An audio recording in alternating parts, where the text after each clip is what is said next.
做乜嘢要咁樣搞我啊？我啲錢係我個女係俾我食飯噶，係支持我嘅生活噶。百萬養老金凍結，梅媽賒借度日。舊年因為遺產信託人匯豐停止放水，搞到山窮水盡嘅梅媽，終於等到法庭要求匯豐喺出售梅艷芳壽臣山故居嘅訂金俾翻120萬梅媽救急。可惜呢頭放水，嗰頭破產信託人就要求凍結，直接攞嚟還債。上個星期五，梅媽終於見到張 check， 不過左扣右扣，120萬竟然只係得翻11萬。做乜嘢要咁樣搞我啊？我啲錢係我個女係俾我食飯噶，係支持我嘅生活噶。咁你將我14個月唔俾我食，有人可憐我啊，劫持我，我條命就等到而家。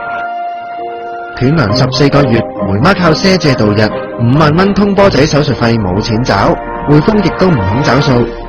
其實自從舊年開始，梅媽拖欠藥費已經超過36000蚊，而家佢食嘅着嘅都要慳得就慳，買餸就唔平唔買。